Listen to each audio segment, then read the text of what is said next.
This episode begins with a bit of world building. We're given a light introduction to the world in which the story takes place. So, this world, my brother, it's not just filled with warriors and soldiers. Besides them, there's also the cultivation of Buddhism going on here. There are powerful masters, witches, and demons too, some of whom we've already seen before. Now, this country we're in is called Dongfeng. It's considered one of the best nations in the world. And in this world, there's a level system made up of 9 distinct stages. The lowest one is called the refining stage. It's the base stage, technically the 8th from the top. Above that comes the spirit refined stage. For now, that's all our main character knows about this leveling system, nothing more. Then there's the Skynet sect, which we've seen before. Remember that girl who absolutely loves food? Yeah, she belongs to that sect. Everyone here knows about it because it's the largest sect around, and she works as an alchemist. As an alchemist, she's not only famous in her own country, but well known in every corner of the world. That's why even little kids know her name, and so does our main character. That's all he really knows. Just a bit about the level up system and the sect, nothing else. He even says, man, a real person only remembers this much, nothing more than that. And honestly, you can't blame him. He's lived his whole life in his own country and never really traveled, so that's all the knowledge he has. But let's move on. How did I even die? Let me try to remember exactly what happened. I completed my education properly, and after finishing my studies, I got a job in the police department. I was really happy, man. A government job in the police. I thought I'd find a beautiful wife, have kids, and live a happy life. I was doing well in my job and even got promoted. So, to celebrate, I threw a party and invited my friends. We were partying, drinking, and then I remember someone poisoned my drink. That poison killed me.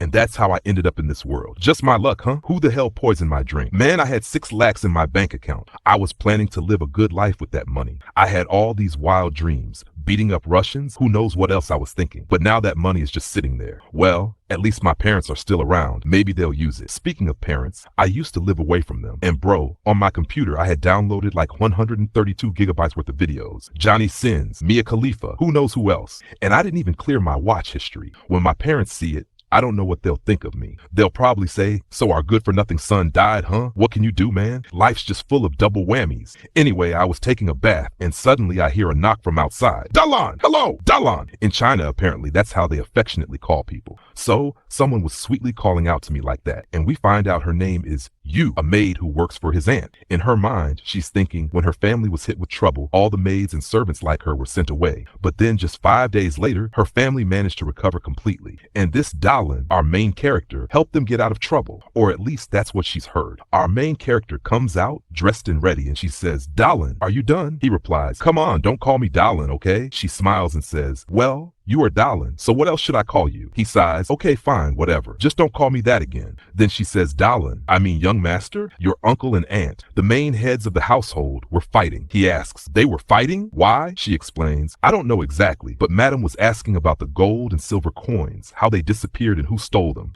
Your uncle didn't have an answer, so she got angry and they started arguing about it. That reminds our main character of something he heard earlier, that the silver coins were never even inside the carriage to begin with. Yeah. They weren't there. Someone had put in a fake decoy, which exploded the moment it hit water. His aunt had overheard all of this back then, but she didn't say anything at the time. Now, suddenly, she's fighting with his uncle about it. None of it makes sense. And then we get a little side commentary. You know how teenage boys are, around 17 to 18 years old? For them, the most embarrassing thing in the world is getting caught watching inappropriate stuff, especially if your parents walk in at that exact moment. You just want to die out of shame. That's like the peak of embarrassment. Besides that, imagine you're talking casually about a girl, especially your teacher, saying things like, man, she's so hot, or her assets are huge. And just then, the teacher walks in and hears everything. Yeah, that's the second most embarrassing moment anyone could go through. And the third most embarrassing moment is when someone finds an old awkward childhood photo of you, maybe even a naked one, and shows it in public, especially to your crush.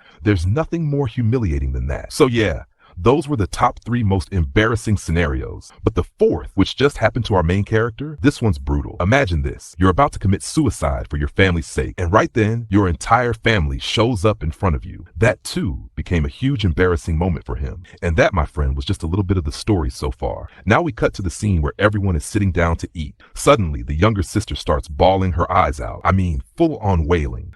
Just then, Yu the maid and our main character arrive. Seeing him, the aunt says, maid, good timing. Please take her away. She's crying way too much. The main character comes closer and says, hey Chutki, what happened? Why are you crying like this? The little girl says, brother, mom lied to me. She said she'd take me to the Haikyuu Tower. You know, that big tower restaurant.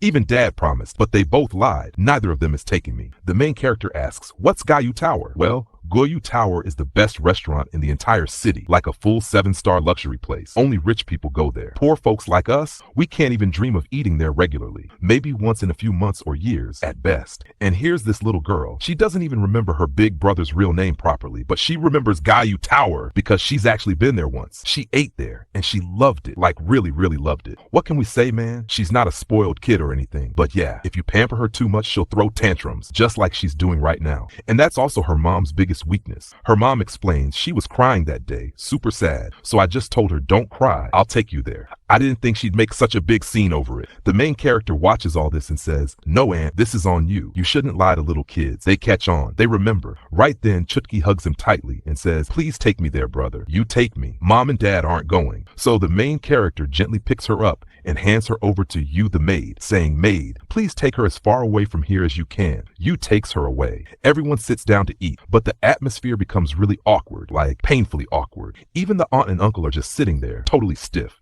Someone says, say something, will you? And the uncle replies, how can I say anything, man? I'm scared to even open my mouth. Then their son, who had just tried to end his life, is sitting there in absolute shock. Like, I was trying to die, and now my parents just show up out of nowhere. And the older sister, she's staring hard at the main character. He notices and asks, what? Why are you looking at me like that? Got something to say? She nods, yeah, I do have something to say. I want to know, how did you solve this case? Hearing that, the main character calmly replies, because nothing in this world happens automatically unless it's something natural. If it's man-made, it'll always leave some kind of evidence. First, I noted the exact time people were coming and going. Then I estimated the weight of the silver coins.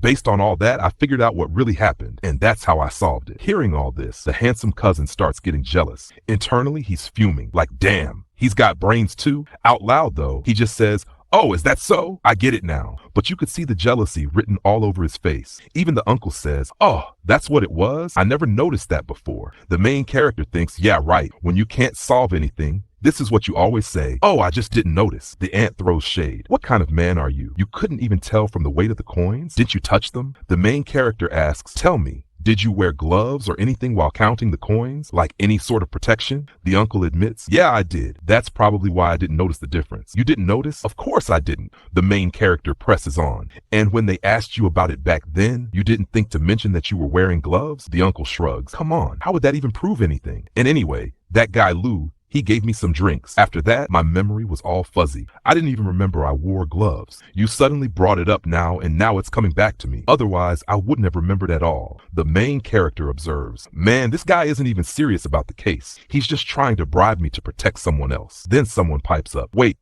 Dad said that this guy Lou gave him drinks, and because of that, he couldn't remember anything clearly? What if he's the one who set everything up on purpose to trap him? And with that, the chapter ends. So that's it for this episode. See you in the next one then. Bye-bye.